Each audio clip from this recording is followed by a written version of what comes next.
Good evening and happy Sabbath, Covenant Advent Church.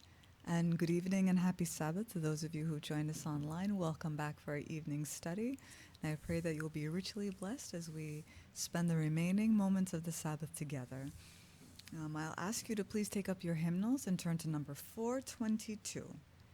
We'll be singing our opening hymn, number 422, Marching to Zion, hymn number 422.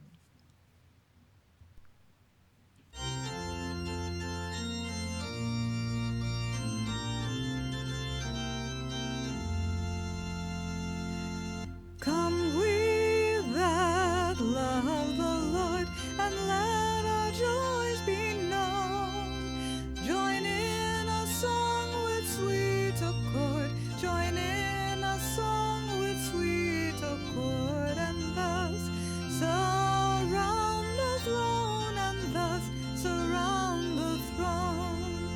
We're marching to Zion, beautiful, beautiful Zion. We're marching upward to Zion, that beautiful city of God. Let those refuse to sing who never knew our God, but children of the heavenly King, but children of the heavenly King may speak their joys abroad, may speak their joys abroad. We're marching to Zion, beautiful, beautiful Zion. We're marching upward to heavenly Zion, that beautiful city of God.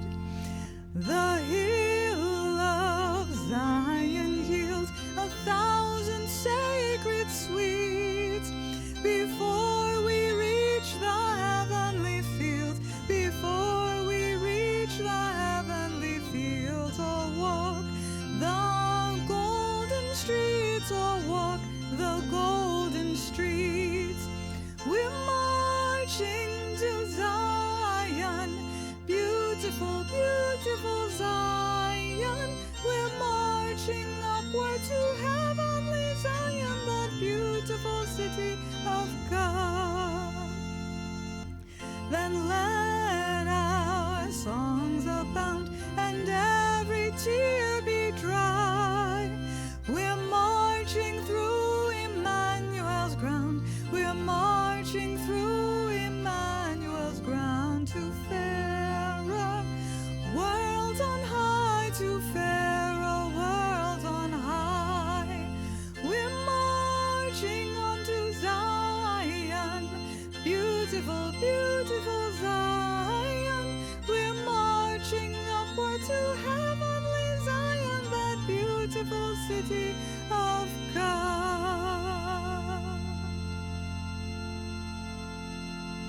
Amen. I'll now turn this evening's service over to Pastor Lloyd Grubb.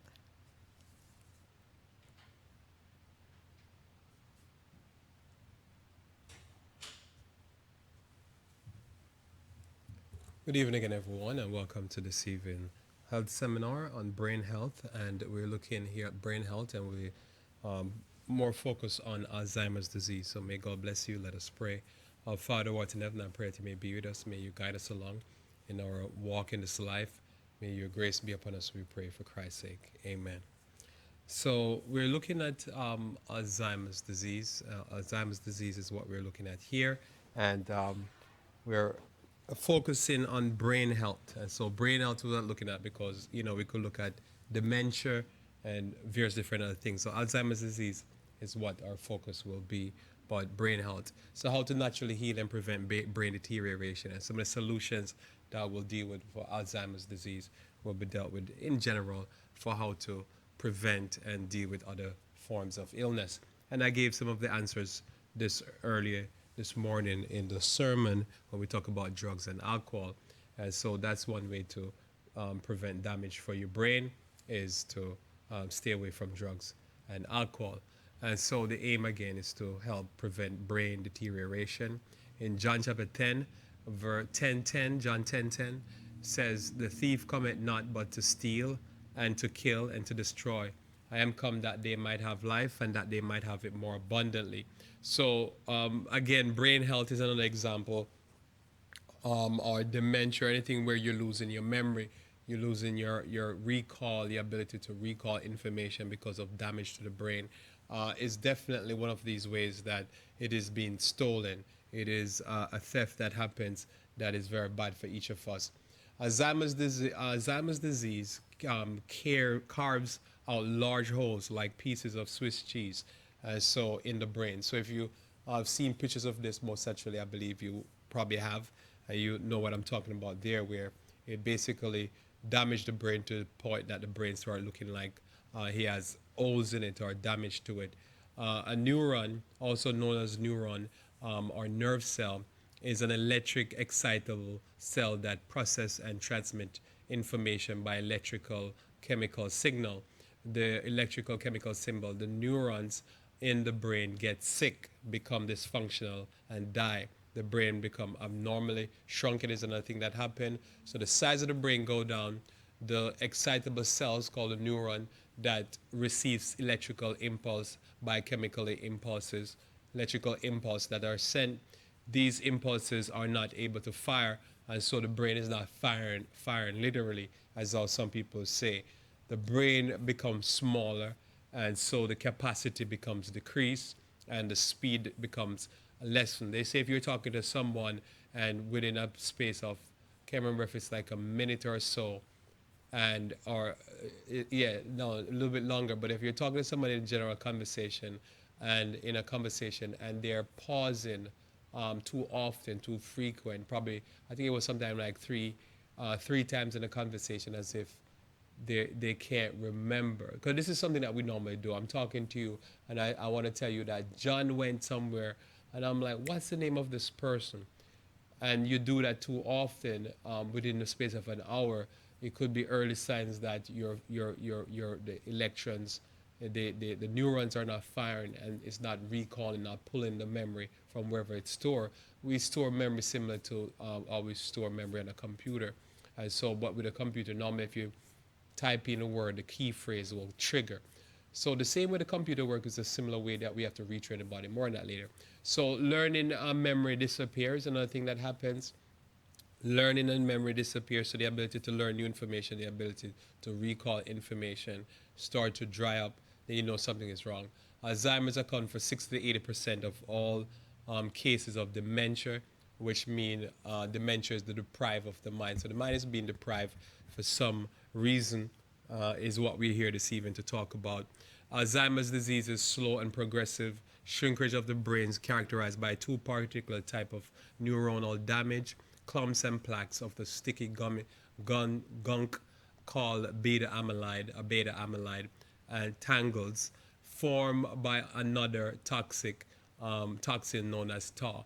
So there's these tangles in the brain. Instead of it functioning and look the way it's supposed to look, it started to not only have the type of holes start to be created, but they're creating because of these interaction called beta amyloids and tangles that are going on, and they're basically caused by tau. So there's damage going on in the brain that is causing not only disease in the brain, so to speak, but it to unravel and into form into plaques and into dead sections. So imagine if you have something stored in your brain, and it's stored somewhere in a certain part of your brain, and when you try to call the information, you know what you're calling, but you can't receive the information, and it can't come to mind.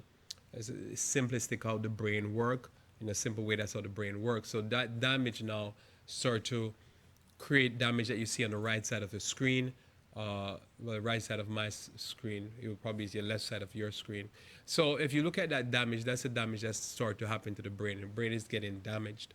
So the most dominant gene associated with Alzheimer's is the APOE4 gene, and about 25% of Americans carry the gene.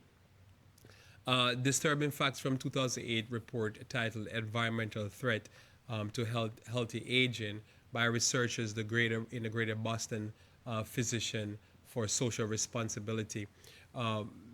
People living in cities and and severe air pollution have more Alzheimer type brain damage than those in cities with cleaner air. So most as if you look where you live and you see the air pollution, the level of air pollution, that would be indicative of brain damage. And this to me is, again, since we started here, and as my brain settled down. So when you look at this as an example, you can tell this becomes very logical, right? If you look at this idea here, if you're breathing, whatever you're breathing in, the more disease or toxins you're breathing, the more it's going to affect your lungs, affect your blood, and most naturally, it's going to affect your heart and your brain.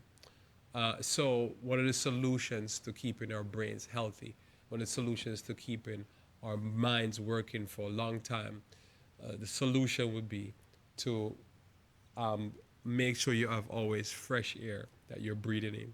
Fresh air you're breathing in, fresh air that circulates in your home, especially, is the better it is for you. That's why I always suggest to people, no matter where you live, I live in a rural area, but still I have at least two filters in my house. Why? Because I want to constantly filter the air. Because even though we might be far away from city, big industrialized areas, we still have to consider that we're being exposed to toxic chemicals in the air, toxic gases in the air.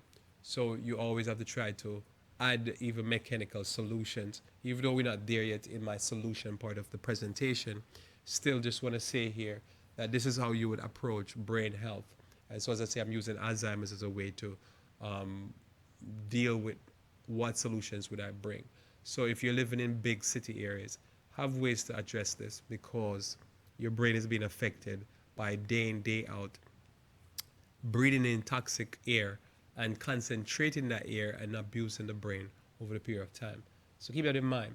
Also, another important fact here, lab rats that ingested modest amounts of aluminum had more age-related memory loss. So again, I'm jumping ahead of my solutions here, but I want to tell you upfront, address aluminum concentration. It's one of the most abundant um, substance on the earth. I think it's only third to selenium and oxygen. I think it is. If I'm wrong, it's okay. But I'm just saying there's a lot of aluminum on the earth. So you want to limit the amount of concentration of aluminum in your body. So lab rats that ingest modest amount of aluminum had more age-related memory loss. Gardeners and farmers who use pesticide had an increased risk of mild cognitive dysfunction. So again, be aware of that, especially if you're using chemicals, pesticide.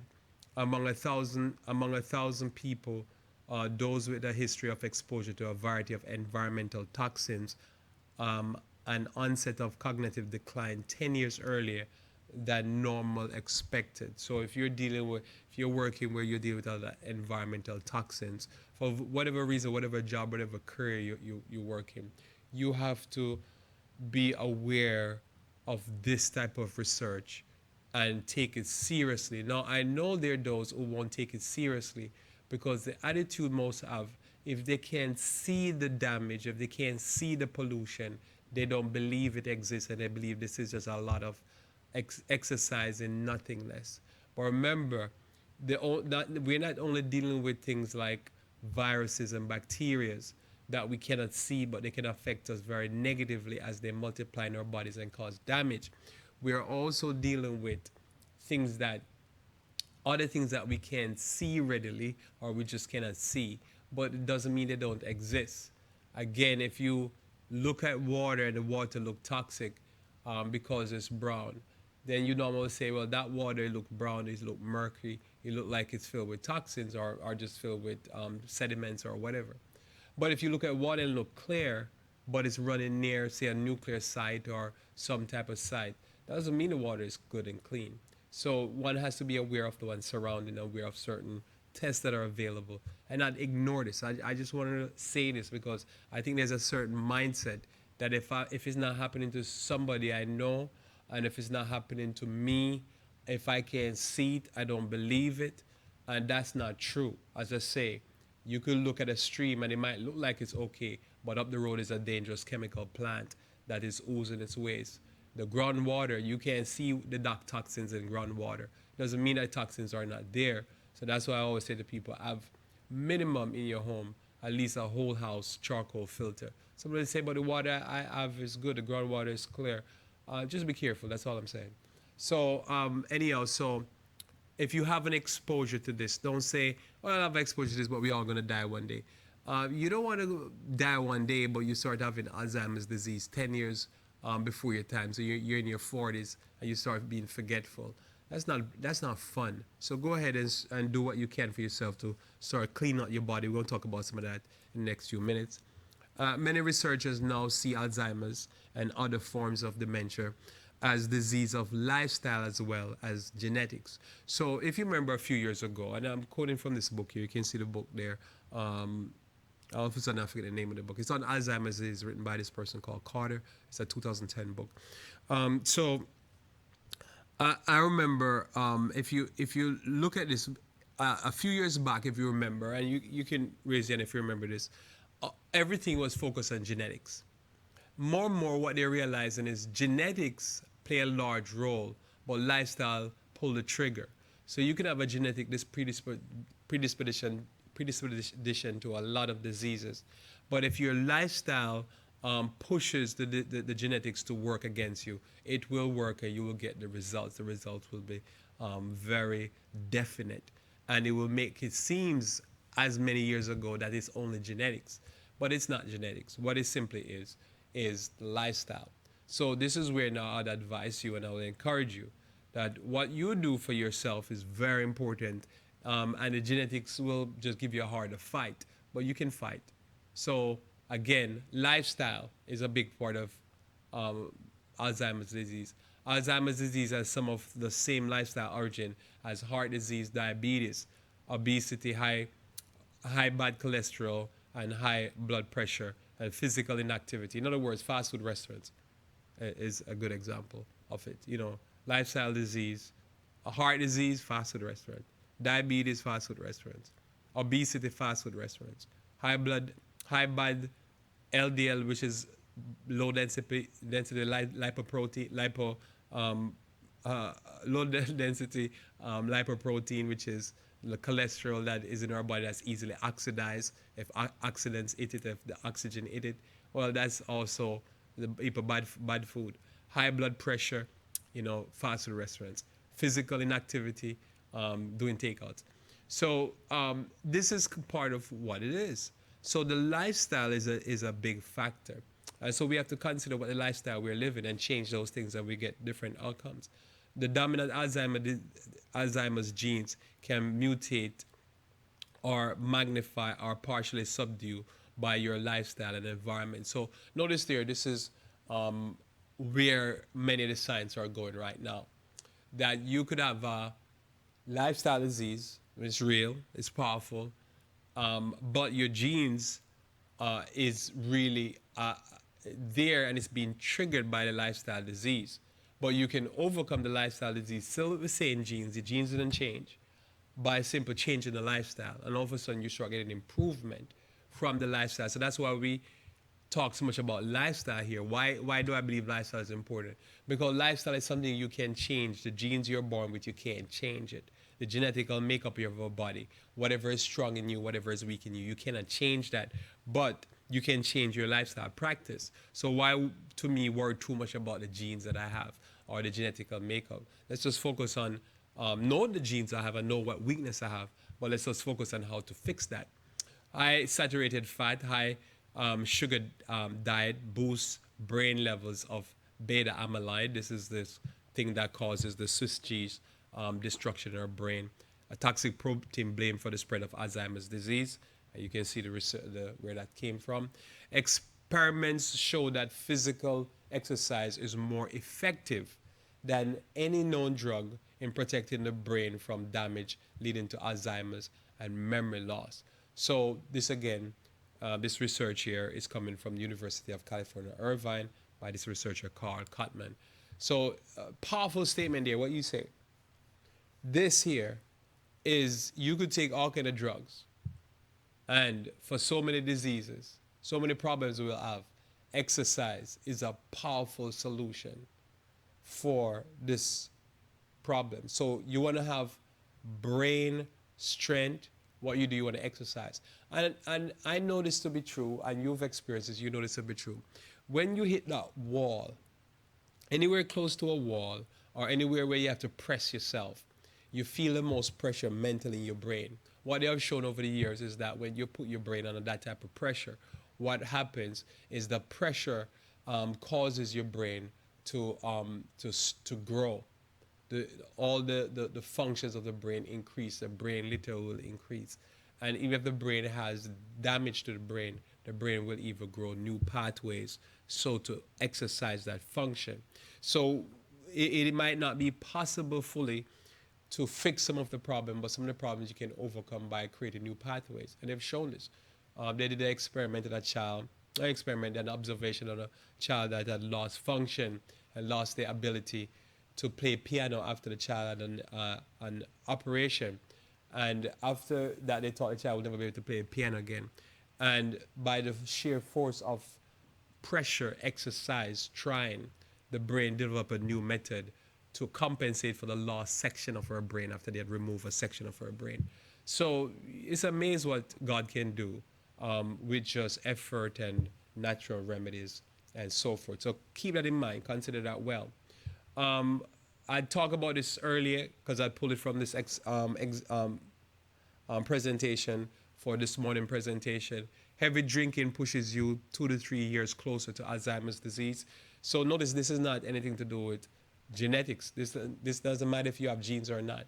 You know, is like somebody could say to me, Lloyd, I have genes to be schizophrenic. Well, go prove your genes right by go smoking weed. So smoke some marijuana, you'll see that the genes will whack you in your head. But same thing here with heavy drinking. You drink heavily.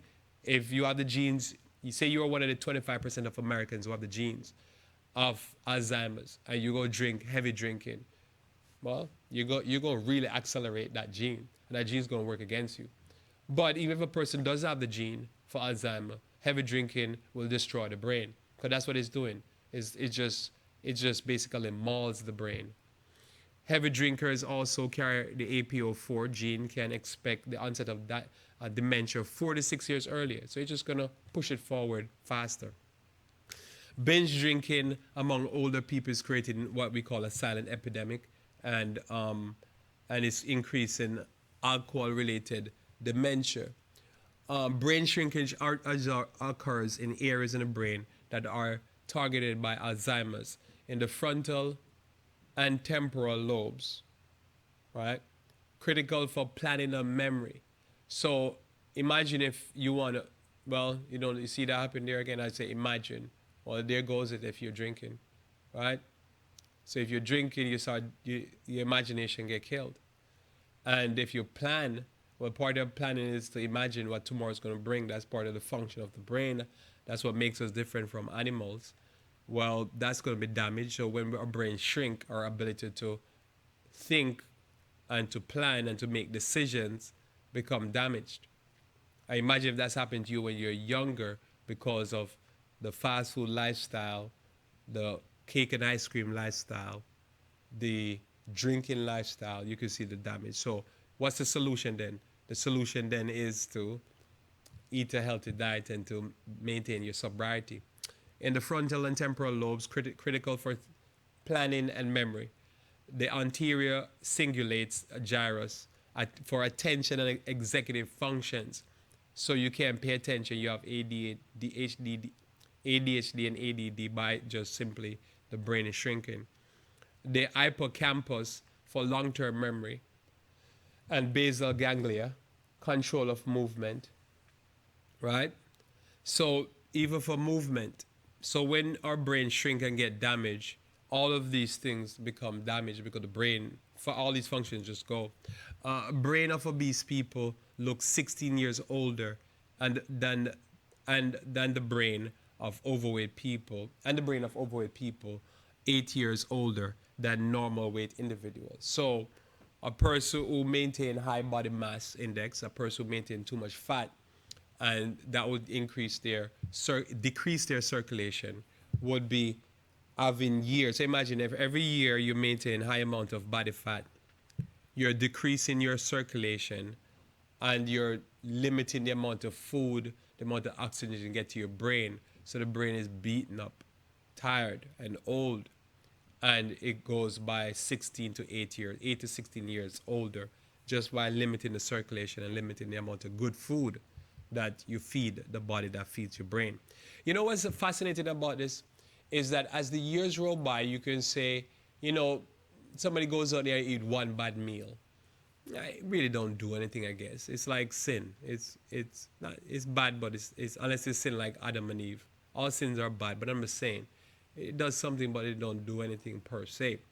It's that constant beat down and drubbing that you give the brain.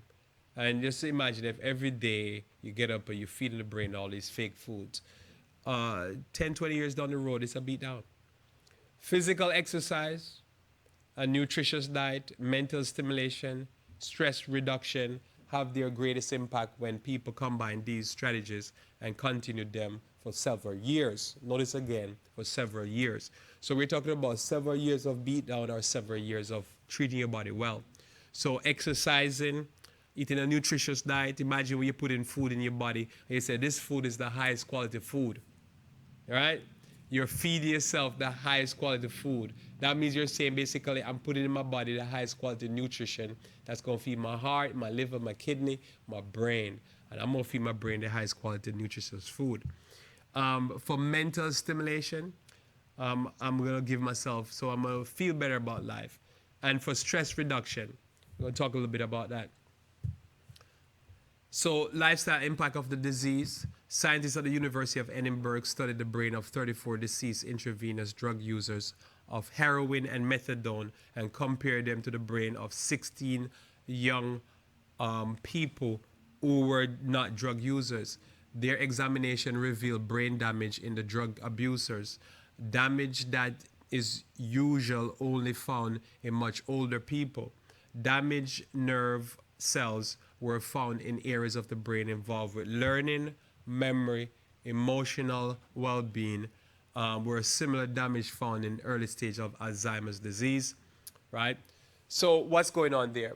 So you could find a person who uses certain drugs and their damage to the brain, the amount of beat down. Because remember, think about it, you put in drugs. What is drugs? This is a chemical poison that has certain effects on the body.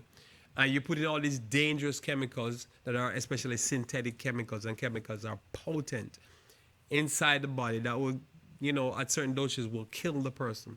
But you do it at smaller dosage over a period of time. And the person said doing it for a high.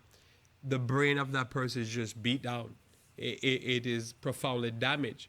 So my always interest in thinking is that if you did that and that was your experience, now is the time to try to reverse some of that damage and help some of that damage by over the years, because these damage sometimes take years to recover from, is to do the opposite. And this is what we're going to talk about and we're talking about here. So here's some quick basic things to do, right? So those are the damage. As I say, it's not an exhaustive presentation on what Alzheimer's disease is, but I think that's good enough information for you to understand what the subject matter. So effort and growth. So remember, effort and growth is important to the body. We're made to have effort, all right? We're made to move, we're made to think, we're made to put under pressure. What I know sometimes is with you know, many times in the society we want life easy. We don't want to think too much. We want to go through life where we don't put the brain under pressure. You know, some people, if they start doing like this too much, they're like, look, I'm out of here. So why? Because, oh man, the headache, right? So what you want to do is you want to get to a point where you sort of put the brain under more pressure. So that's why I love church, because to me, church is to overcome Alzheimer's disease. Why? Because we study. Many people, after they finish high school, some people never even finish high school, they stop reading books, they stop studying, they start putting their brain on the exercise. If the problem is too difficult, they just drink alcohol or something to get rid of the problem. Probably don't go away. So in this life, a principle of life that we are created for is to grow, and it's to make effort and to put under pressure, because when we put under pressure, it's amazing the solutions that we come up with to solve problems. And so instead of saying, let somebody do my thinking and let's run away from problems, come back here. Give up that drugs and the alcohol. Let's face the problem and let's fight it. That pressure will make you stronger. What they say, what don't kill you, strengthen you, right? It just make you stronger, and you want to get stronger. And so we believe first principle here, that is to me probably number when we talk about brain health, is that the brain is made to deal with pressure, not to the point where you go crazy because it will break. It's an organ. You have to give it rest also. But also, in order for you to deal with pressure, you have to grow. You have to be able to think of complex thought. So how would they do with this? Face your life's problem. You know, always, especially in times like this, if you run out of money, always answer the phone when your bill collectors call. That's pressure. All right. Also, when you for other type of pressure, try to figure out how to get out of your problems. Problems are made to be solved. Just approach it like that. Don't think, oh, I'm have problems. Thinking I have things to solve. Think about how you're going to grow, because sometimes if you don't grow, then problems going to keep growing. So when you grow, you become bigger than your problems. This going to make your brain grow. And this is how you do it. Study the Bible. I believe in the commandment and meditating on the commandment, studying prophecy, understanding certain things. It put the brain under pressure, a good pressure, and make it grow. But things ebb and flow. You know, the Bible says we work and we study, we play, you know, a balanced life. But we can't ever do life like most of people want to do. They want to run away from trouble. I believe while other people believe in conspiracy theory because they don't want to think. It's easier to think, oh, somebody did it, or this, or it's easier to think about it simplistic way. But if you say, well, this is a very complex problem, people are like, oh, I don't want to hear about that. I want life simple. That's why I believe if a presentation like this is too complicated for people, they prefer to just have life very vapid. We don't believe in that. So we don't believe in simplicity. Why? Because the more you pressure something, is the bigger it becomes stronger. If you want to stay alive, you lift weights, right? You go jogging. But even doing those activities put pressure on the brain.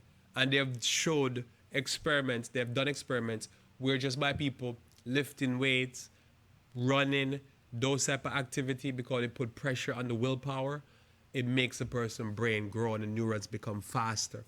So exercise, thinking, solving problems, organizing things, arranging things, this is how your brain grow. Get 8 hours of sleep. 8 hours of sleep starting at 10 a.m. at least. Starting there. Could be starting at 9. I would say 10 a.m. 10 p.m. 9 to 10 p.m. somewhere there. Start get some sleep. What happened? The brain does most of its recovery and resetting as you sleep. But the longer you sleep, is the better it is for you to get into REM sleep and to get in where the brain really start to reshuffle things and give you these crazy dreams. And so get some sleep. The body recover and repair while you sleep. Notice it's into the evening, into the night, people start to get really sick with things like influenza, coronavirus, any type of disease. You tend to be on a repair mode at night. So the earlier you go to bed at night, is the better it is. You get a long nights of repair, so your body can feel nice and strong the next day. And so this is part of it. You know, here's the thing about effort again. I don't want to spend too long because it's a seminar in itself, effort and growth. But when you make an effort and you get stronger, what it is, whatever that would beat you down in the past, that was a problem, it doesn't become a problem. You know, work is always hard, but when you work hard, you get tougher, and hard work, you just get used to it. And so that's how you get used to it. So the more you can fight stuff off and beat stuff up and fight back, it doesn't mean the thing is not bad anymore. It just means you become better. You become harder. You become tougher. Some experts call Alzheimer's disease, Alzheimer's diabetes of the brain. What diabetes does is that because the cells are becoming so fat, the blood cannot go through, and because the blood can't go through, you're having problem with like peripheral neuropathy. You're having problem with the small capillary in the eye can't get blood, so you start to have problem with seeing, vision problem. Well, also that lack of blood flow coming up into the brain, feeding brain, is getting cut off. So you're slowly starving the brain. So the brain is going, having basically diabetes. So what you want to do, you want to cut the fat and make the blood flow to your brain. And the more brain flow you have, is the more powerful your brain will get, and the more you will not need, like, substance abuse and stuff like that. Keep your body hydrated. Most actually, when you're drinking water, remember, you're not just feeding your need for quenching your thirst, feeding your brain, right? You're flowing the water in, it's going to go up to your brain, and it's going to make the brain flow better, right? So keep the body hydrated. Overcome depression. Have friends and pay attention. I'll come back to that pay attention later on. But have some friends. Overcome depression. One thing we know as a culture, we live in a culture, the American culture is a culture that everybody say, I'm okay. Which is just fascinating. Because the person say, I'm okay, and then next year you hear the person shoot themselves in the head. And I'm like, that wasn't okay. That was not okay. That's not cool. Right? So people, we've developed a lot of drugs to solve loneliness. No, they would say it's not loneliness they're solving, but to solve a lack of community, a lack of being with others, a lack of having people in your business. I don't know, some people can be in your business to destroy you. But we've created a lot of things that we do, like sporting events and all these things, to replace community. There's many people in the world that doesn't do all of these things, but they're quite happy. But how they're happy? They're happy because they have a community, have a people around them. You know, they say it takes a village to raise a child. I think it takes a village just to live, right? So we have done a lot of that, and in some ways that's really backfired. A lot of things that people have where people talk to themselves, sometimes it's because they have nobody to talk to. It's not because they think they're the most intelligent people in the room. It's just that they really have nobody to confide in because they have close friends. I think I said this here before, but in the 1980s, they did a research, and what they showed was that I think the average person had 3 to 5 friends. Friends that they can tell something private, or, they can talk to about private things. By the time it came to the early 2000s, I think 2004 was a research, the average person in America had 0 friends that they could confide in. So just imagine your life. You're probably nobody that you can talk to privately about something. So if your foot hurts, if your head hurt, if you feel hurt, if you felt insecurities that you need to share with others, you have nobody to share it with. And what has happened, we have increased the amount of suicides, the amount of depression, amount of that. Then we create more drugs to deal with that. While simply what it is that sometimes we need to have some friends. Somebody to think about. Somebody to worry about their problems also, about what's going on with them. So we're not so internally focused. The brain was not made to be focused on self. That's what sin caused. I talked about this morning, happy and bright living environment. I believe that more light, more happiness, more joy, that's what needs. You go to some places, they don't have so much of a suicide problem, but everything is always bright and happy, and things are cheering, and, they're going to raise the roof and everything like that. And, you're looking at them and you're thinking, these people forget that they're broke. And they're like, no, we know we're broke, but we can't even remember because it's sunny and we can drink some coconut and everything is fine. And you'll be like, man, it's a different atmosphere. Right here, everybody worried about, I need to have retirement money, I need to have everything, and they're depressed. So there's somewhere in there that I think is a good balance. And we as God's people should have a good balance.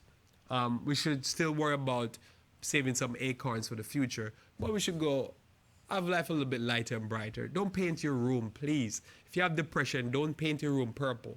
Somebody say, well, that represents what I feel inside. But you don't need to feel that inside, so paint your room lime green. And don't feel purple inside, or don't feel black. Don't paint your room black. That's not a good thing. Sorry. So happy, bright living environment, right? The camera up there is black because you need to take in light. I didn't need to have a lot of refractory going on. But my room not supposed to be that color. Then it starts to reflect. I don't want to have a black soul and black mind. So you need to reflect that. And so you need to feel, anything to motivate me to feel better is a good thing. Amen? Even if you have to paint a smiley face on your wall. Paint it on your wall so every time you look at it, you smile. Come on now. People encourage themselves to be too depressed, in other words. Eat 2 to 3 meals a day. Avoid overeating. That's most actually important. So that goes without saying. So I always put these here. Keep up an active schedule, even if you spend much time at home. So if you're home, especially now that many people are quarantined and you spend much time at home, try to do something. Have a plan for the day. Have a schedule for the day. When do you wake up and eat breakfast? When do you have lunch? When do you go and do some gardening? When do you sweep? When do you put out the garbage? When do you plan out your day? Why? Because a planning brain and a thinking brain ahead is a brain that is actually have to exercise recall. So you're forcing your brain to think. You don't just sit there and just have nothing to do. Plan a day, plan a schedule. When do you take your supplements? When do you do things? When you do that, try to do it from memory. And the more you do this, is the more you're exercising the brain. If you don't use it, you will lose it, right? Too many times people just want to float through life, but it's okay to have energy. You get up every day and you're like, man, what we gonna fight today? What we gonna beat down today? What we gonna win today? What we gonna overcome today? You do that, and what happens? You find that your brain be like, man, that's what I'm here for. You get that? This is what your brain is here for. Your brain is here for effort, for energy, to make things happen. That's what your brain is here for. Amen? So this is what you want to do. Your muscle, think about your body. Your body is just muscle from head to toe. Even muscle, so much muscle in your body. Muscle to chew. Even juice fast. When you juice fast, you start to miss what it's like to chew. You'll be like, wow, this is something that I like doing. Something that your body miss doing. So muscle is made to be exercised, and so is your brain. Your brain is made to exercise. So plan, put something on paper, and sort of try to memorize what I do each day. And you'll find your life become way more organized. And you won't be like, oh man, I forget to do this thing. Preoccupied with what's going on around you, not your thoughts. So one other thing about training the brain, and this is just in general, because remember we're talking about brain health. Alzheimer's disease is a background I'm using as an example as how to fix the brain and to make the brain more powerful.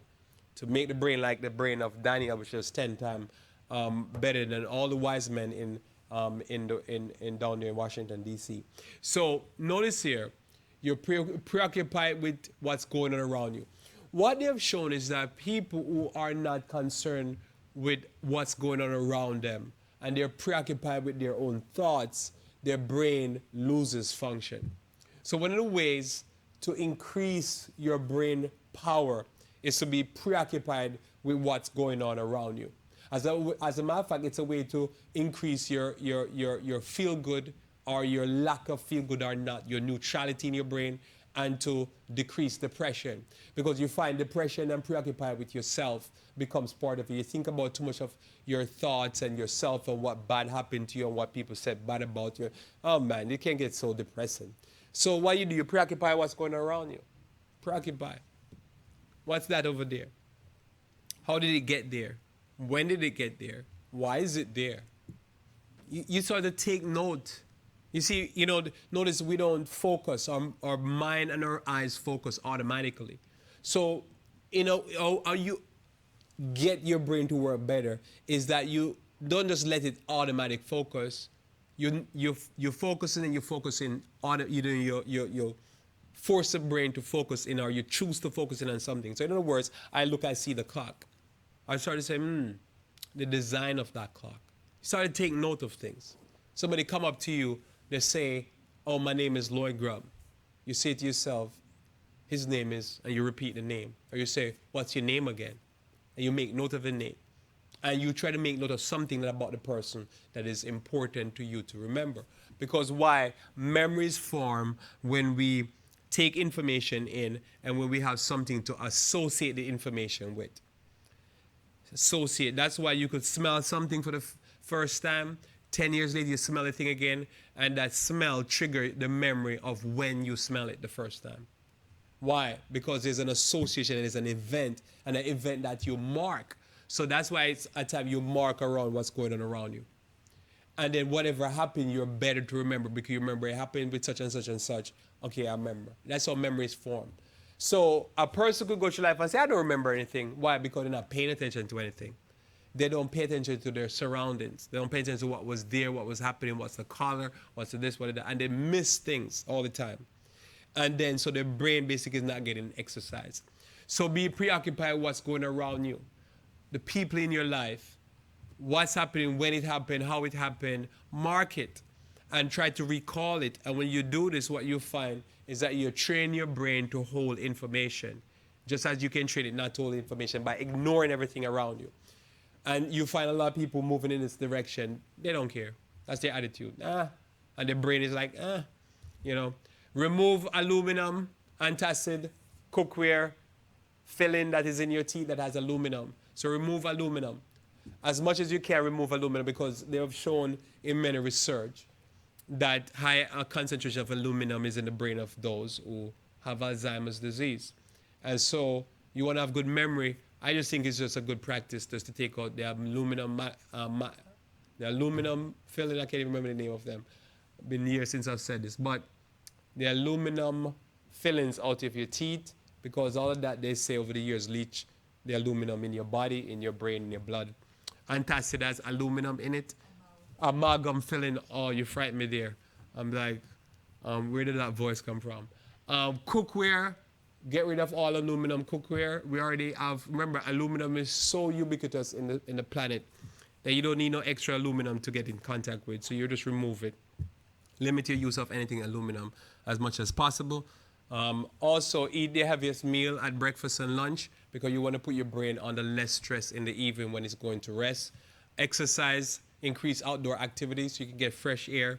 Fresh air intake is important, and so that's why I always say to have filters running.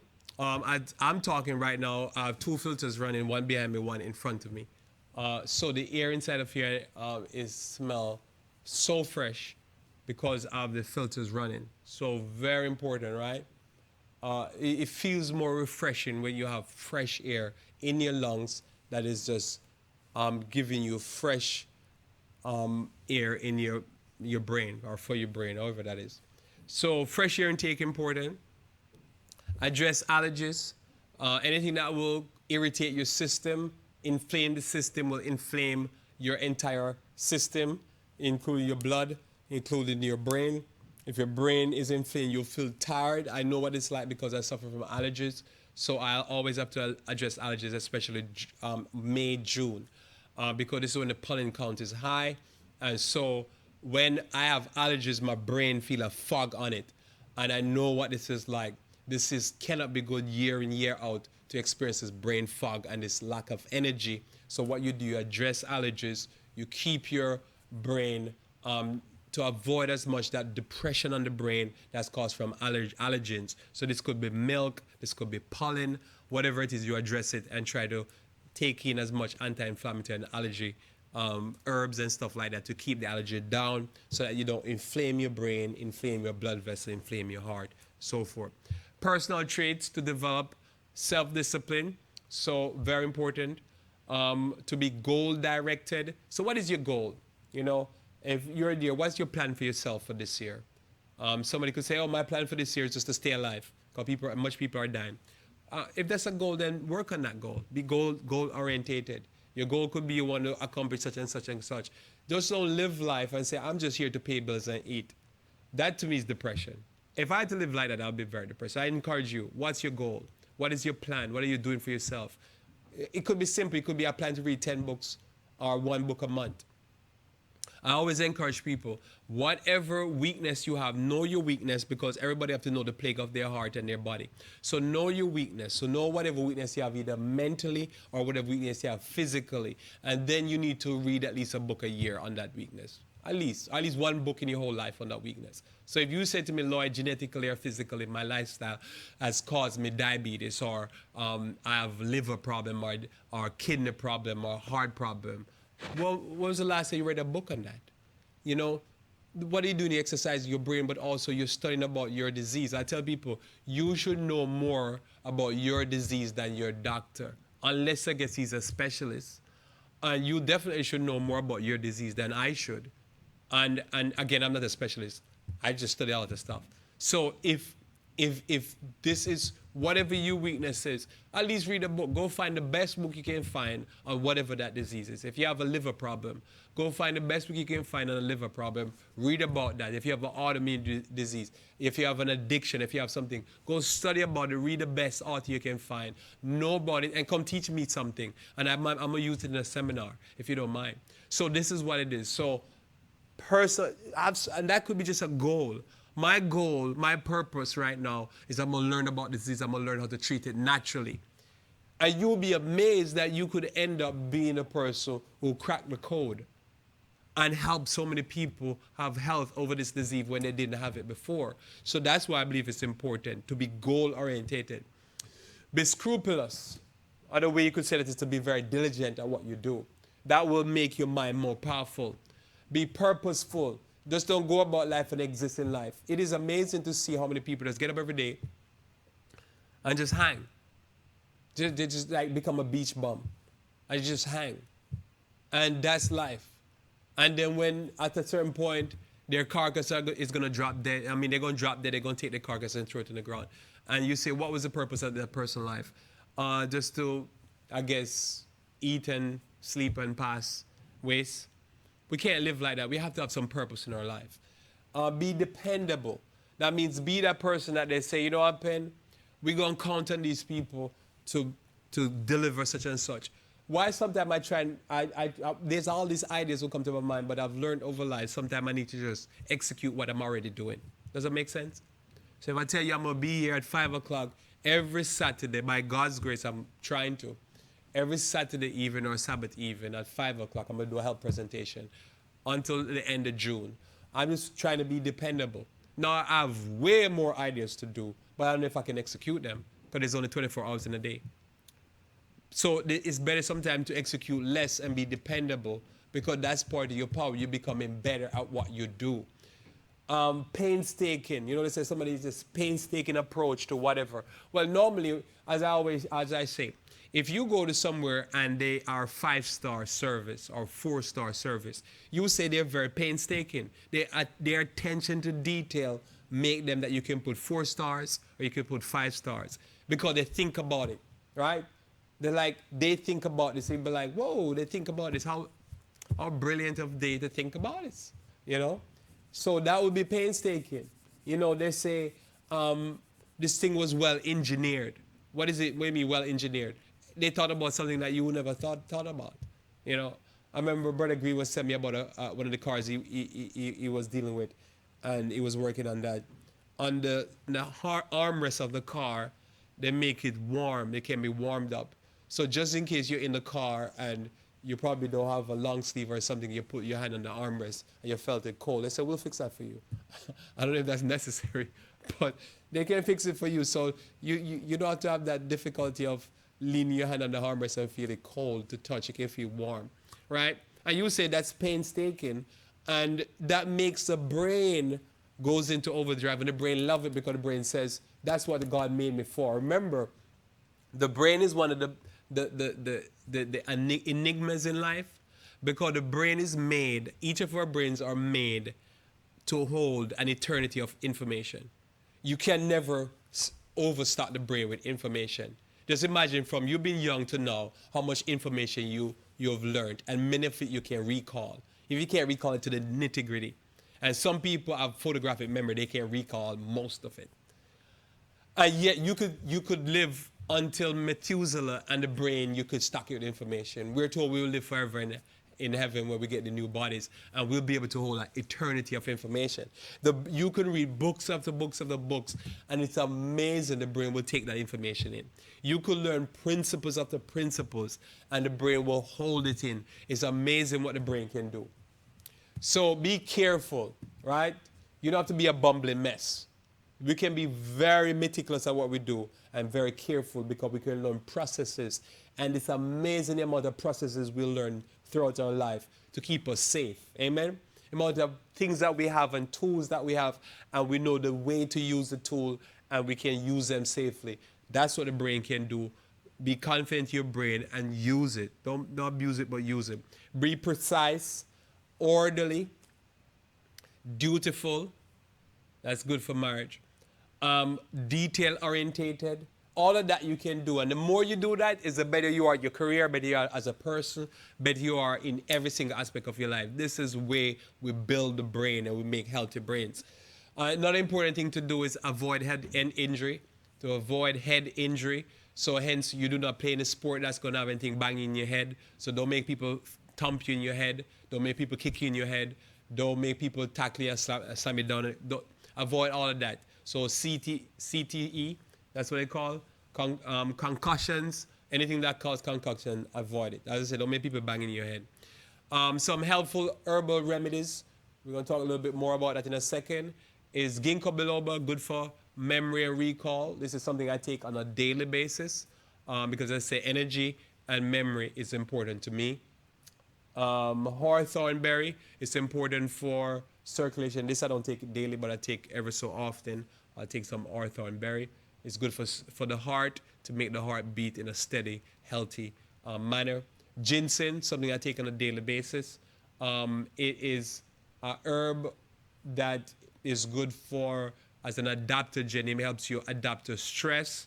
It helps the brain function better. It helps the brain and the body produce certain hormones and certain chemical. It's very good for the brain to be able to do better fight or flight. This is what ginseng does. So it makes the brain ready to fight or ready to fight, and then it'll calm it down when whatever is past, right? So it makes you respond and have a good response. Supplements, vitamin B3, which is niacin, it has been shown to boost brain function, and it might be useful. Also, might be useful is vitamin E and even primrose oil. These are all good for circulating and coronary problem. So I will not stick on this one here. Avoid all irritating spices like vinegar. Avoid all irritating spices, vinegar or caffeinated beverage, even decaf, because decaf now have the additional trouble of being dealt with chemicals. Anything that will irritate the blood, will irritate the brain and will mess with the brain. We just want to just bring in natural stuff into our body and make the brain now produce its own feel-good chemicals and its own alertness, nothing that will cause us to be addictive. We don't believe in. Folic acid increase cognitive function and ability to process information. Also cut Alzheimer's risk by 55% in people over 60. So if you're over 60, your body does not produce, I think it's going to say that next, no, probably not, but your body does not produce as much, does not use well as much folic acid. So what they've shown is that if you increase folic acid, then you will have better brain function in various different tests. You can go online and check my information on that, but it's solid. So Alzheimer's disease, so 55% of people over 60, it cuts their risk. So the older you get is the more you want to make sure you increase your cognitive function with folic acid. Good sources of folic acid include dark green leafy vegetables, especially spinach and broccoli. So I try to do this on a weekly basis. Asparagus, also beans, potatoes, kidney beans, lima beans, whole wheat bread. It improves reflexes improve, and IQ goes up with folate. So when you have folic acid, which is B3, you will improve it. So you can. I'm always try to promote more the natural foods. If for me, I always believe the folic acid is also something that's given to pregnant women. But I'm always the one that say it's better to take in the green leafy vegetables, the kidney beans and stuff like that. But if you have the deficiency, probably you have to do something fast. Do what you have to do for yourself, but switch the diet. Lima bean and stuff like that. All these things are good. Make some stew with that stuff. Make some rice and kidney beans. You'll be blessed. You'll see the improvement. These are powerful antioxidants. Another important thing to do is avoid prion protein. Now, prion protein is that misfolded protein that is associated with mad cow disease. And also, if you look at mad cow disease, you will notice that mad cow disease and Alzheimer's is a similar disease. The similar symptoms in human being, the human version of mad cow disease is Jakob-Creutzfeldt disease. Jakob-Creutzfeldt disease is the same misfolded prions the prion protein in the brain, instead of being like a disc, become misfold, and it start to create problems that are neurological problems that we would normally say is mad cow disease. Many people believe that there's a many scientists have shown that there's a very powerful connection and is this corollary between somebody have mad cow disease and somebody has these Jacob Creutzfeldt disease and so forth. So where does it come from? It comes from the brain primarily and the spinal column of the cow. But as the cow get older, beyond 4 years old, they will have it in the flesh, so in the muscle tissue. So what they do in America, they'll kill the cow by the 3rd year, because if they wait until the 4th year, it will develop full-fledged Alzheimer's disease, or what we call mad cow disease. So this is one of the things that I say: avoid prion protein by simply don't eat mad cow or don't eat cow beef altogether. It's not worth the risk. I don't think it's a risk. I think many people are losing their mind. What they're showing is more and more people in their 30s, 40s are coming down with Alzheimer's disease or dementia. And I believe it's the high amount of steak and all the type of stuff that people eat, and they get in the mad cow type thing in their body. Some specific nutrients. So oxidants cause oxidative damage or molecular rust. Our brain is fatty acid and burns much oxygen. When oxidized, the fat in the brain literally becomes rancid, like old oil. Oxidants clear out free radicals, so the damage is being cleared out by the oxidant. So we're fatty acids. So that's why if I say to you, hey, you need to partake of more ackee, what you're doing, you're partaking of fatty acids. So curcumin, the yellow pigment in turmeric, is an active ingredient. It fights free radical damage. So one of the number one, if not the number one, antioxidant in the world by volume, cell-wise, is turmeric. It protects the liver against toxins, inhibit platelet aggregation. So all this stuff about coronavirus, what this thing is does is start platelet aggregation, and so you want to be taking, high amounts of turmeric. And you have to take high amount of it for it to work as almost like your food be a medicine. A little turmeric not gonna do you no harm, and it will help you, bless you a little bit. But you have to take a lot of turmeric to get the health effects of the turmeric. I'm just saying as a side note. So notice here, lowest cholesterol, improve blood vessel health. So you can see this is all coronavirus supplement here. I'm not saying this has been tested for coronavirus. I'm just saying if you look at what it does, you can see this is all what the coronavirus does. Has antibiotic, anti-cancer, and anti-inflammatory COX-2 enzyme properties without the other ill effect of COX-2 enzymes. Good for all arthritic condition, and you see where I take that from. Curcumin is a potent anti-inflammatory, again, antioxidant, able to slash the buildup of Alzheimer's, including beta amyloid in lab animals. So they have done lab tests, and they've shown that this thing here is is excellent for dealing with the specific thing that we're talking about with Alzheimer's disease, beta amyloid. So this is something that for brain health, for antioxidant health, to deal with any type of coronary artery disease, to deal with any type of liver problem, to deal with mental health. This has become part of let your food be a medicine. Now, what I think though, if you're taking it like because you're fighting something, you take it at high dosage. We're talking about more than a tablespoon a day, definitely more than a teaspoon a day. If you're dealing with it just as a daily supplement because you're planning to do a long-term fight, which is where I believe it's best to be in a long-term fight and to maintain a long-term health, you make your food become part of your medicine. You can take smaller dosage and take it long-term. You just plan that I'm going to do this on a daily basis, 5 days a week, whatever it is, and you will get some results. But these results are unerring. People say, oh, well, how certain are these results? Is how certain you are of how serious you're going to be about your daily supplementation and your daily food intake. But the more you partake of these foods, is the more you'll be blessed, immensely blessed.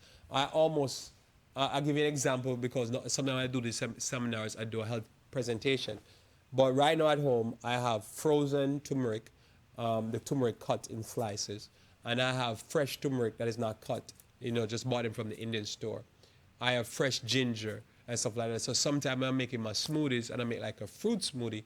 I'll put a fruit smoothie blend of almond, cashew. And you'll see in a second why this is important. Because I can't do a health, I'm not doing a health seminar now. I'm not doing cooking now, so I'll just give you an example. So I do a base of almond and cashews. And then sometimes I sweeten this with dates, blend. Then I add some guava, some mango, some strawberry, pineapple, and then I add turmeric and sometimes even some ginger. Sometimes I add some nesberry. I can't remember what Spanish name for that. Nesberry. So anyhow, I add all of that and then I blend and make a fruit smoothie, right? And that's a smoothie for me and my Tamara here, my wife. So we do that smoothie, right? So that sometimes is a daily, sometimes is a 3, 4, 5 days a week. Then another smoothie I do is the same base, almond, cashews. Then I add to that, normally I'm making like a soy and coconut milk. And then we add to that now berries, so raspberry, strawberry, blueberry, blackberry, and then make a berry smoothie. And even sometime to that, we add a little bit of those other things. That makes sense? So that's the type of stuff. So you can do this. So if I say to you what we're talking about here, are we always talking about supplements, not necessarily something that's dried and powdered in capsules or in a powder blend? A lot of time we're talking about something that you're just drinking. We just blend it up and drink that down. And it's amazing what God can do for us when we do these things. So specific nutrients, main source of antioxidants. So these are some of the things you want to get inside of you when we're talking about brain health. Because when you take this in, you're feeding your brain high-powered nutrients that will make you feel better, make your brain work better. This is food for the brain, not energy for the brain, but food for the brain when it comes on to nutrition and to make the brain fire up real hard.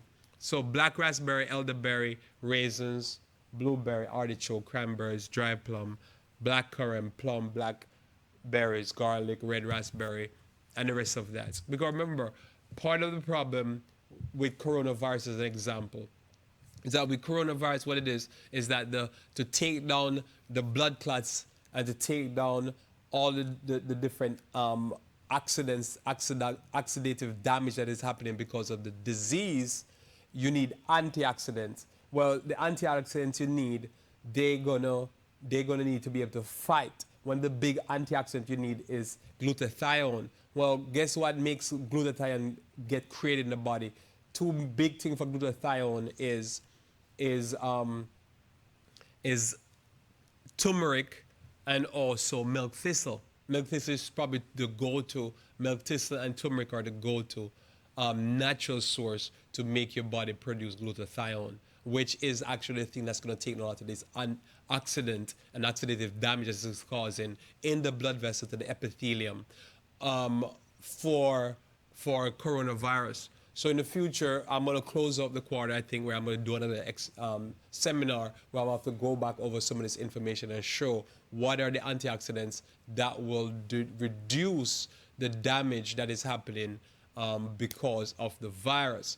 So here now, I would say, when you look at this list, without me going over the list, and when you look at what I talk about with the turmeric, if you're fighting this disease, what you want to do, you want to hit it hard with antioxidants that are known to increase glutathione and take down those inflammation. But when you do this also, you're taking any inflammation down that's happened to the brain that will make you have a headache, that will make you have stress, that make your brain not be able to go hard and pull information.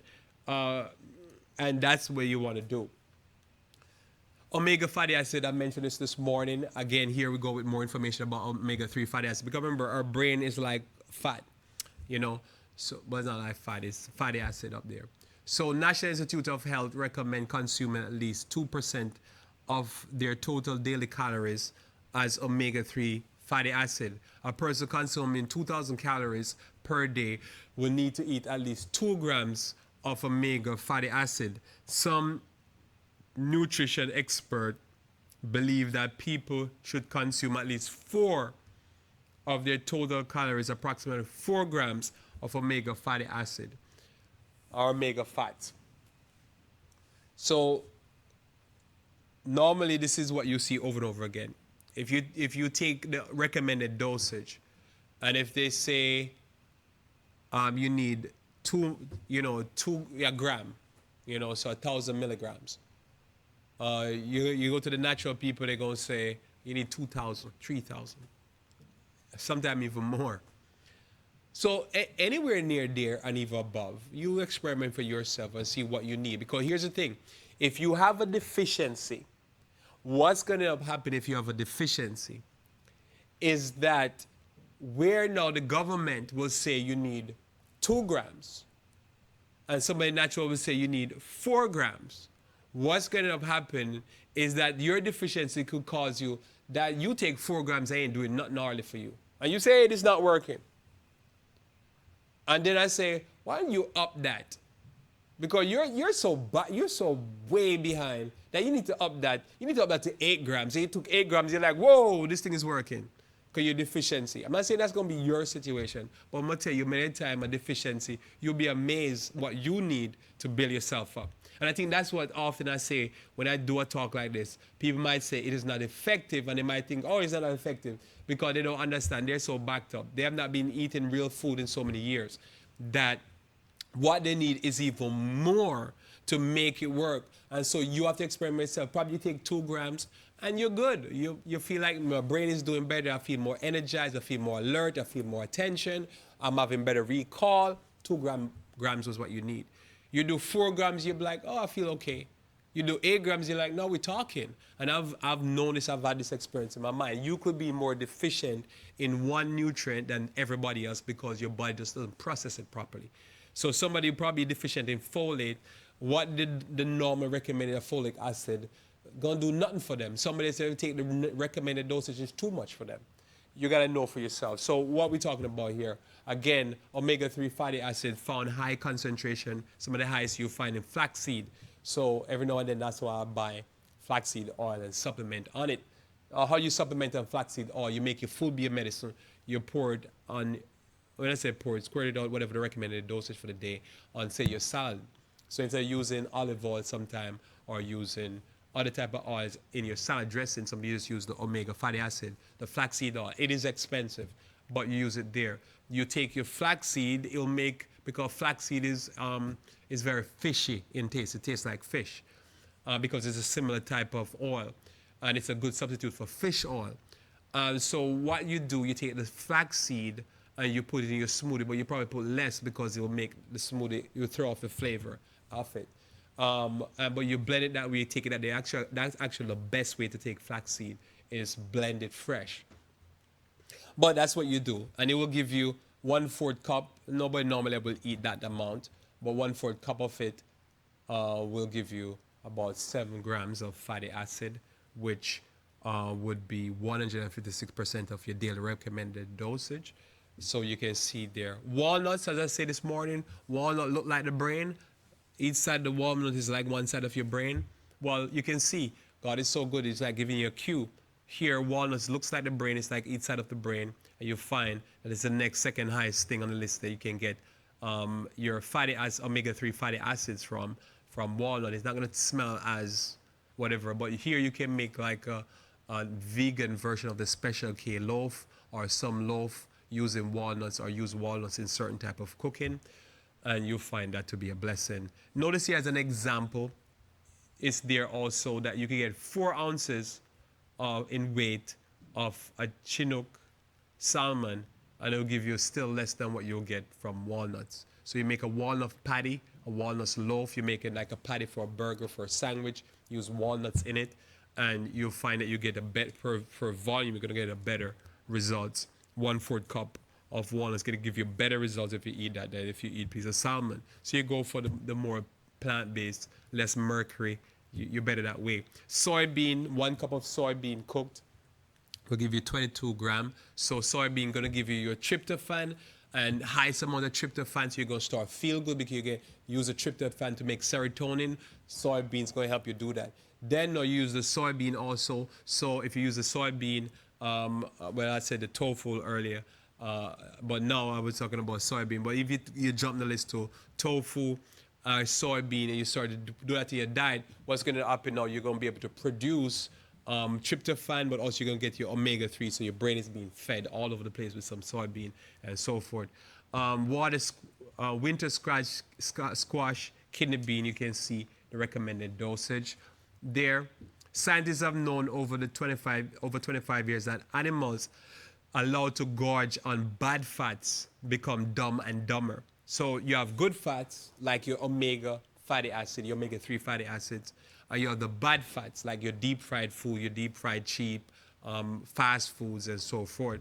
The more you eat these deep fried foods, and the more you eat these deep fried food and the more you eat these type of fast food, is the more you're gonna get dumber and dumber. After consuming the same percentage of saturated animal fat as in a typical American diet, lab animals develop severe brain and memory dysfunction. So the typical American diet, the lab animals, they become very damaged in their brain. So again, notice again, is it gene or is it lifestyle?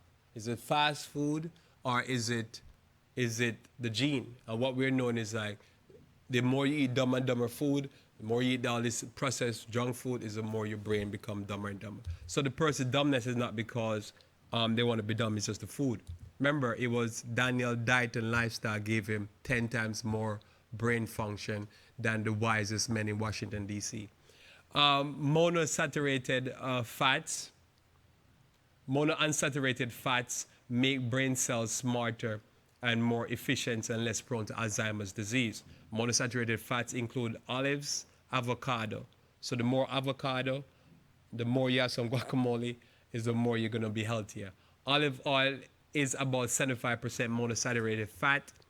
Cashew, right, is 58% monosaturated fat. So you take that cashew and make that smoothie, you blend it around, you're drinking monounsaturated fat.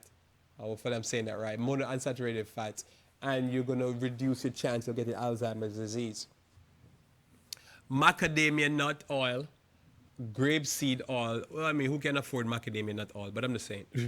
Macadamia nut oil, grapeseed oil, sesame oil, whole grain wheat cereal, oatmeal, sunflower oil, almond oil, sunflower oil, so safflower oil, sorry, and avocado oil. All are monounsaturated fats, and they're going to be better than the deep fried genetically engineered corn oil junk that you buy in the stores. Coconut oil contains a large proportion of lauric acid, a saturated fat that raises blood cholesterol level by increasing the amount of high density lipoprotein, HDL cholesterol, that is also found in significant amount in breast milk and sebaceous gland secretion. So when we're sweating out, the sebaceous gland is releasing to, what you call it, smooth on our skin and make us look healthier. So people think I'm joking when I say I get up on a regular basis, and what I'm using as my skin oil, I'm using sunflower oil, olive oil with some tea tree oil and some coconut oil, and that's what I rub on my skin on a daily basis. I don't put anything else on my skin. I don't put nothing that has any antibacterial, nothing. I just put, as I say, I do a blend for myself. I take coconut oil, but mainly I should say sunflower oil, some olive oil, tea tree oil, a little bit of coconut oil, and that's what I use to moisturize. That's my moisturizer. And sometimes I'll put on it in there some vitamin D because it's fat soluble, drops of vitamin D, and sometimes I put some vitamin A, I think it is, something. So anyhow, so this is what you want to do.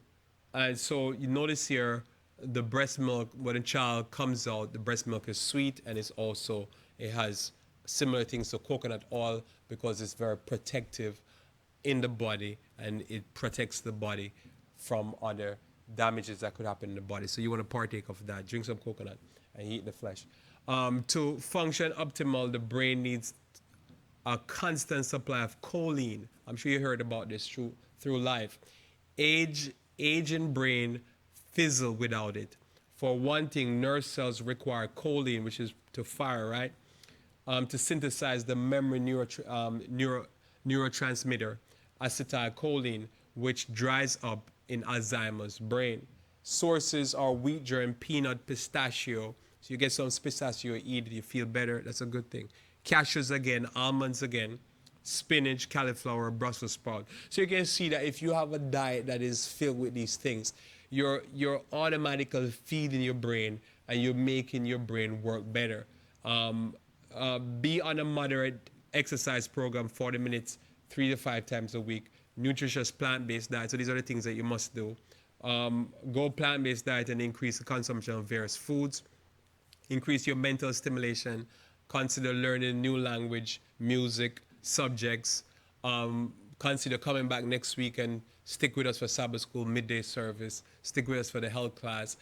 It's just constant mental stimulation, constant instructions of things to do to make your life better, to work in accordance to God's health plan, working in accordance to nature. You'll be amazed at how you'll grow mentally and physically, spiritually, health-wise. This is what you want to do. Reduce stress by creating an environment that is stress reducing, both living arrangement and conduct. So in your living arrangement, you always have to look in how I can arrange things more. I can put things on shelves, put a shelf here, shelf there, make things more organized. You should be able to walk out into your house at night in the dark and not trip over stuff because things are orderly.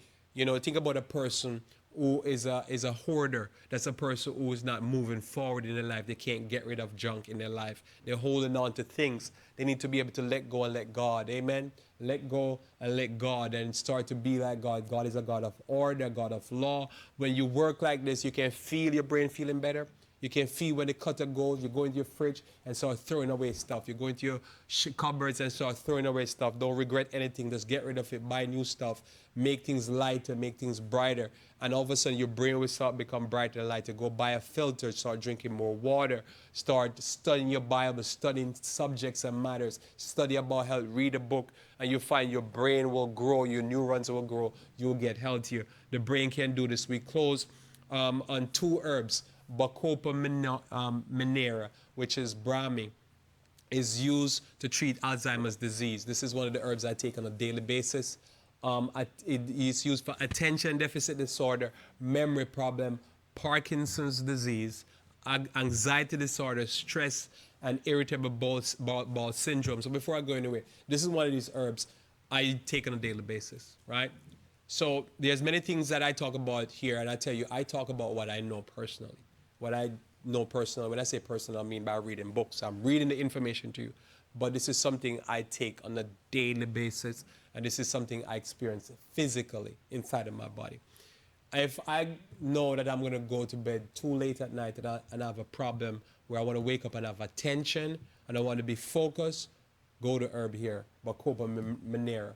All right? And I take this as a complex. I don't take this by itself. I take this with another 4 or 5 herbs. But it will make me wake up in the morning and I will be able to be focused as if I didn't even go to bed. And I'll get a full night's, I not normally get a full night's sleep, but this herbs will keep my brain focused so I can have attention. This is good for attention deficit disorder, ADHD. So this is not something that is, for me personally, is not something as something in a book or something that say might work. You know, I know this thing works. Of all Indian herbal therapies, Brahmi has been established as a powerful nerve and brain tonic. It is the main revitalizing herb for nerves and brain cell. It has a reputation for increasing intelligence, longevity, and circulation in the brain. Improves both short-term and long-term memory, and decrease senility and aging. And so you see where I get that from, prescription from herbal medicine. So you read that there, you say, oh, that's just in a book. Now I'm telling you, this is one of those herbs like the ginseng, all the various 5 different ginseng from 5 different continents I take on a daily basis. These herbs for the brain, ashwagandha, all these things I take on a daily basis, you know, in what I have as my memory formula. It really works. A memory and attention, this thing is excellent. I live on this type of stuff. And these herbs you can take long term. It won't cause any adverse effect long term. At least I've been taking it long term, and I'm still here. Hopefully tomorrow I'm not gone.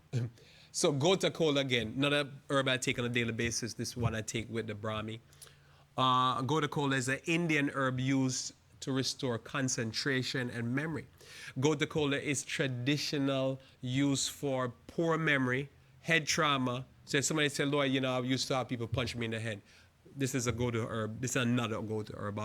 I use the energy ones, the ones for like the ginseng stuff, and then also the attention stuff. This is one of them. Gotu kola for memory, head trauma, too much bangs in the head. Somebody say they drop you in your head too much time. Well, this is the herb for that. So if you know people that have dropped in their head. This also is used for mental fatigue, fever, and to increase fertility. So if you're trying to sire children. Poor digestion, rheumatism, dysentery, fever, abdominal disorder, poor venous circulation. So most actually you see that makes sense, right? Because you're going to get some blood flow in your brain. Asthma, bronchitis also used in various skin disorder, including leprosy, skin ulcers, and other skin problems.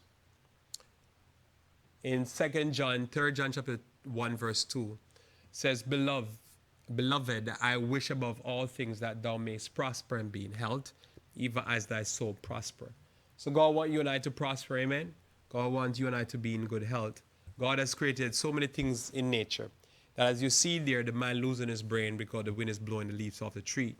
So there, the same leaf that blow off the tree, if that leaf of that tree, I know that's not ginkgo because ginkgo leaves look different. They're so unique and beautiful.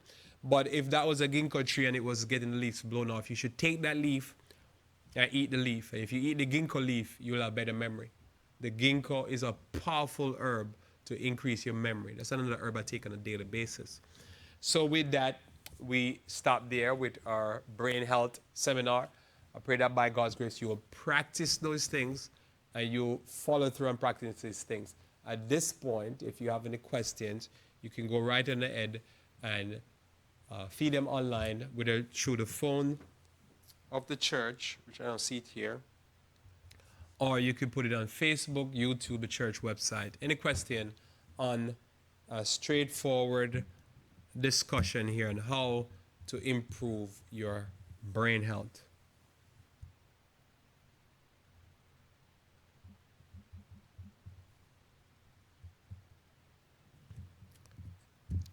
So any question online, I'll take it.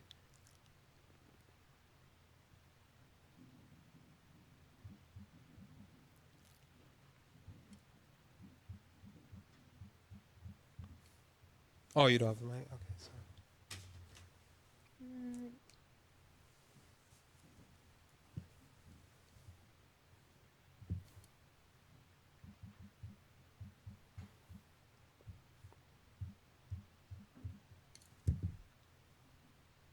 Yeah, so if you have any So question, go ahead, please.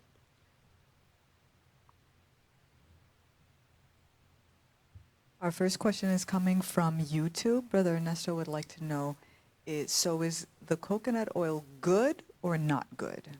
Coconut oil is good until I've seen some definitive results. I think last year it was that they came out with a study saying that coconut oil is bad for you. Right? So they came out with a study saying coconut oil is bad for you. This is not the first time. Why I'm not sure about any study that comes out and say coconut oil is bad for you is because in the 1980s, when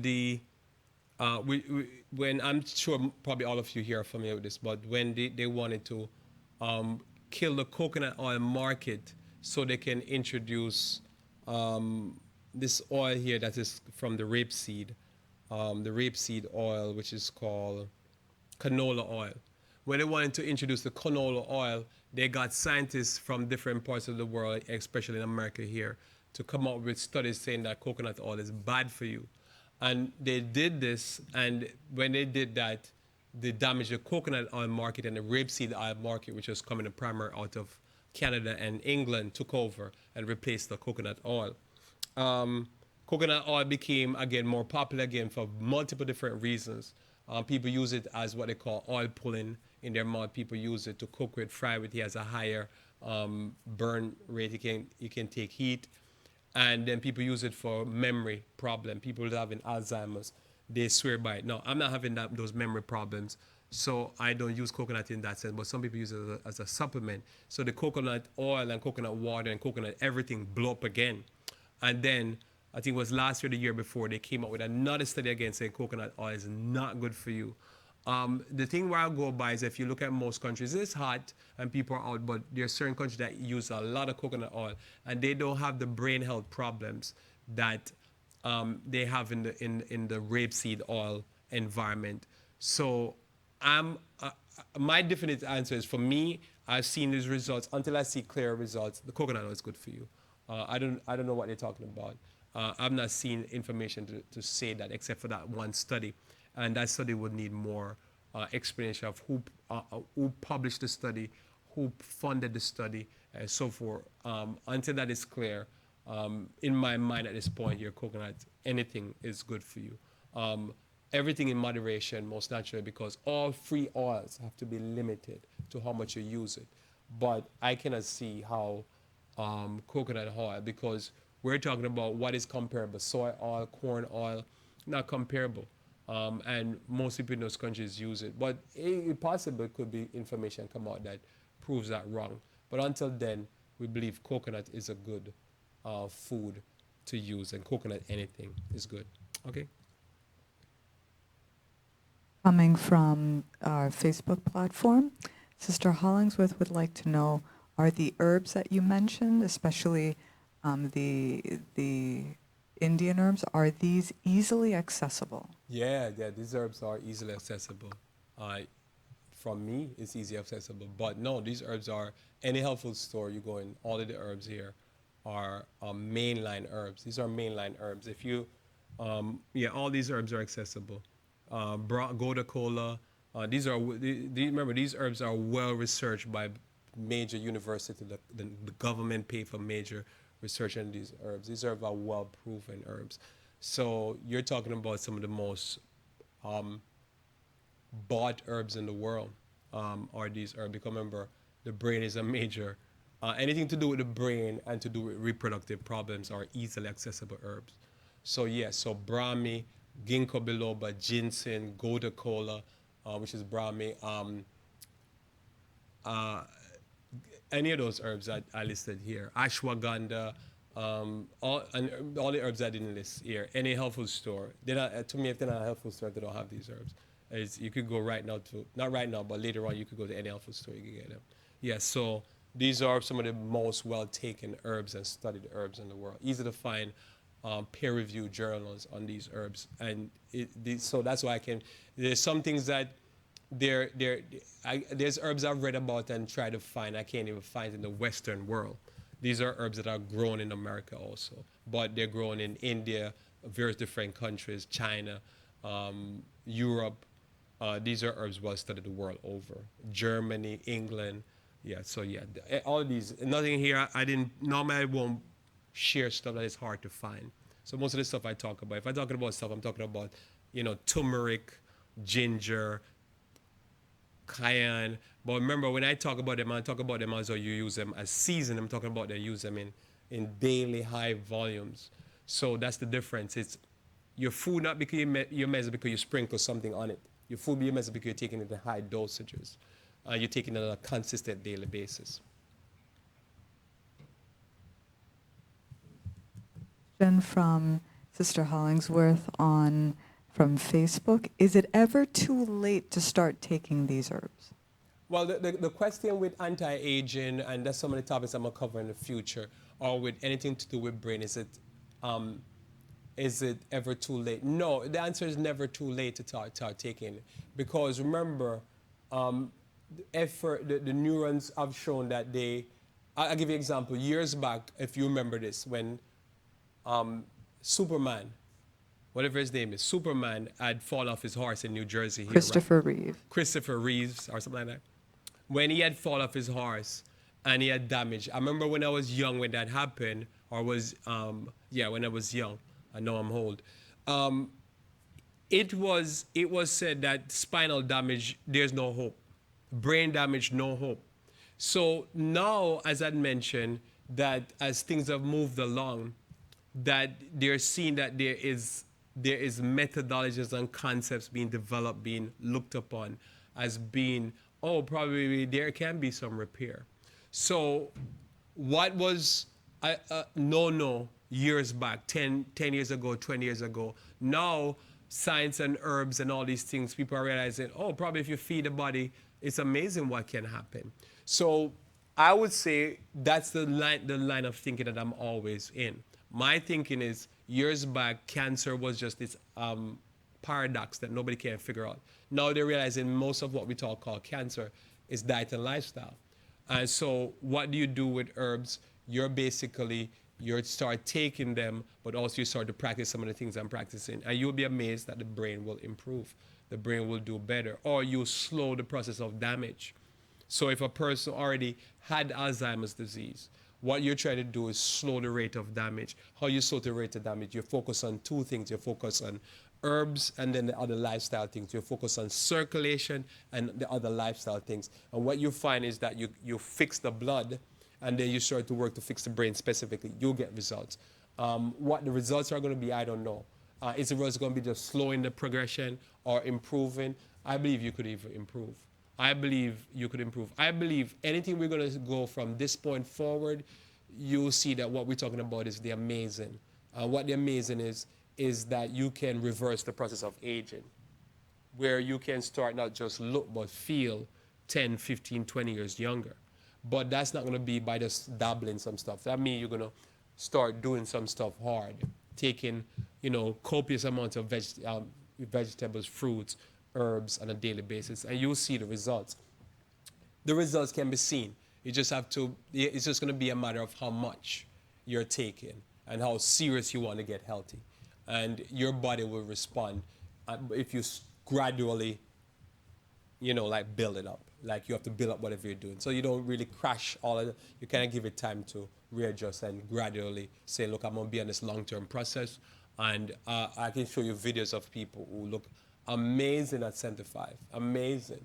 It's just look, I can show you people at 75, they look amazingly beaten up at 75. So that tells you the diet and lifestyle makes a difference. We are aging, but it's how fast we're aging.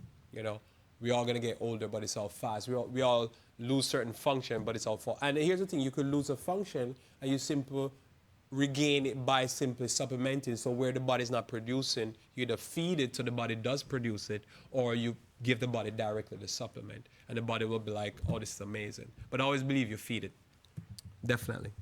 So the answer is yes. You take it now, and you start taking it hard, and you take it like you want to be happy, and you get the happiness you want. I have another question from YouTube. Brother Ernesto would like to know, how do you respond to someone who asks, why take these herbs if I don't have any of these diseases? Well, for function. So I take the memory herbs because what I'm doing here, I need to function. And so I'm taking them because I want to maintain a level of function. Because as you get old, everybody needs it because you get older, you're losing function. So you're taking the herbs, you're doing the lifestyle changes, not just the herb, but the lifestyle changes to maintain a level of function or to increase the function.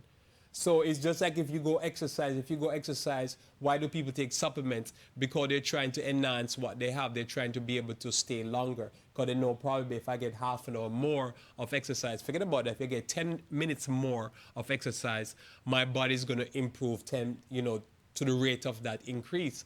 So you're taking it for the increase. It's just a simply idea of food, supplementation, food be your medicine. So I'm going to take it because I want to either maintain a certain level of function or I want to improve my level of function. And so if I need this improvement, I take it for this improvement. Why take more protein? Why take in more water? Why do all these things? You do it because you want to improve your level of function. Now, if if somebody's a couch potato and they don't need no level of function, they're not trying to be successful, they're not trying to have energy, they're not trying to get 12 hours work done, but feeling at the end of the day like they only did 8 hours work, then they don't take it. But if you want to go through your day, you do 12 hours work or 10 hours work or 8 hours work, but when you finish, you felt like 4 hours worth of work was done or 6 hours worth of done, then that's why you do that. So for me, to feel exhausted and beaten up, I want to limit that. So those are another reason. This as I say, now we deal with disease. As we go forward, what we're going to do, I must still do probably one or two on disease, but I'm going to talk about just increasing your function. So you can go through your day and you could take these things and you end up, you don't feel beaten up. You don't look beaten up. You don't, just feel exhausted mentally. So I'm finishing here. Normally, I'm supposed to be wiped. So I take those things to decrease how much beaten up I feel, because a lot of what I'm doing here, I'm trying to maintain a certain level of breathing. Because if I don't breathe properly, my stomach is gonna, right here, my upper abdomen is gonna feel exhausted when I finish. So sometimes you hear me, I take a deep breath. When am I doing that? I'm doing that to increase function. So that's a practical thing to do. So it's not just the herb, it's understanding. I do that because I don't want to finish all this talking for all these hours, and then when I go home, my stomach is like, I just feel beaten up in my stomach area because I wasn't doing proper deep breathing. So you do these things as techniques to get you your work day and get you your regular day and be okay. Last thing I'll say on this question. Imagine if you're a mother and you have some young children, and normally without these herbs and supplement and these techniques I'm talking about, you finish your day and you just feel pooped. You just feel beat. But now, because of the herbs, it's almost like you're going through and you deal with the kids, but you have a cape on. You feel strong. You'll be like, yeah, I can handle you. I can deal with you.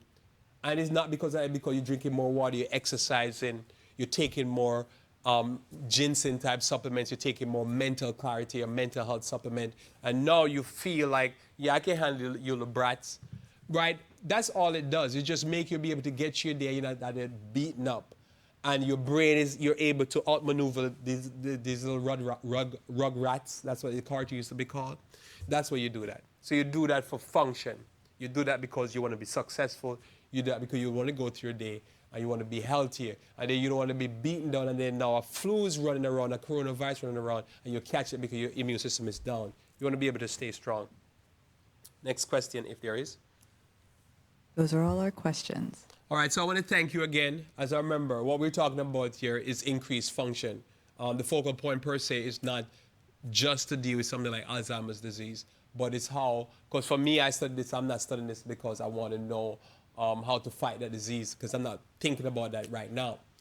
What I'm thinking about is I want to know how to be able to finish my day and feel like I'm ready to go jog. I want to wake up in the morning, and the first thing I want to wake up in the morning, I want to have a full conversation about a deep thought with tomorrow, and it's almost like I never went to sleep.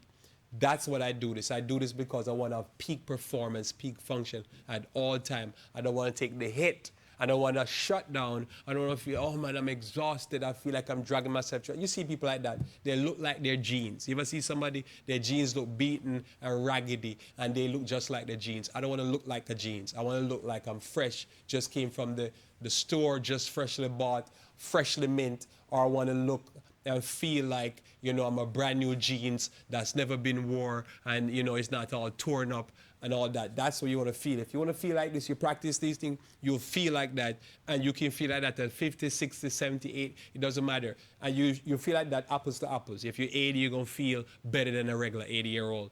That's what I want to feel. So I pray that God may bless you to this week. You practice some of these things. Make some of those smoothies. Take some of those supplements. Exercise. Drink some water. You'll feel amazing. And you just have energy.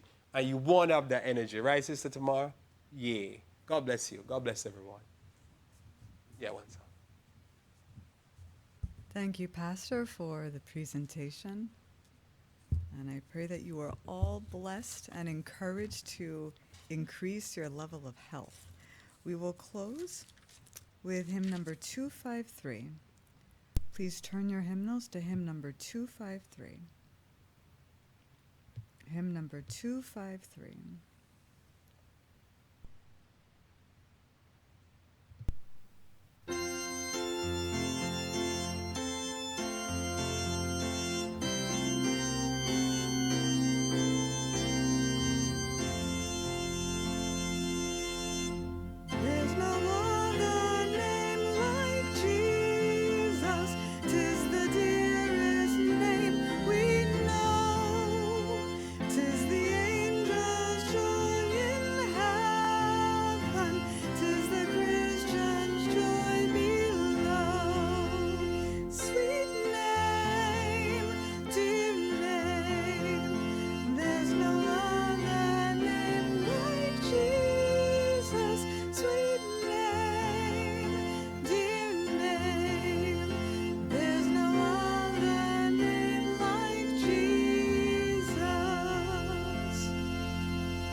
ask that you kindly bow your heads as we have our closing prayer.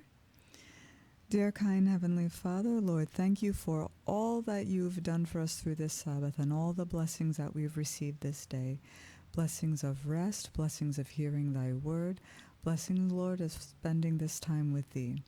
I ask that as we start this new week, I ask that you might help us to keep in mind all the things we've studied from Sabbath school to now.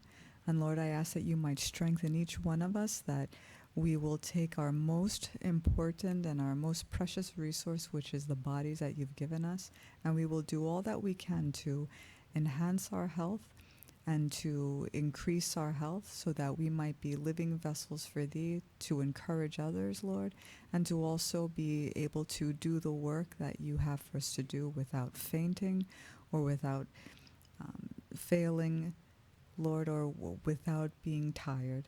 I ask that you might continue blessing us. I ask that you might continue to strengthen us.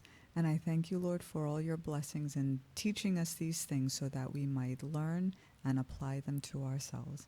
These and many blessings I ask in your Son's name. Amen. Thank you for spending the Sabbath with us. Thank you for your fellowship and your attention and comments online. I pray that the Lord will richly bless you as we are soon to begin this untried week. And I pray that the Lord will continue to lead you and guide you. And may we all meet each other again next Sabbath. Good night.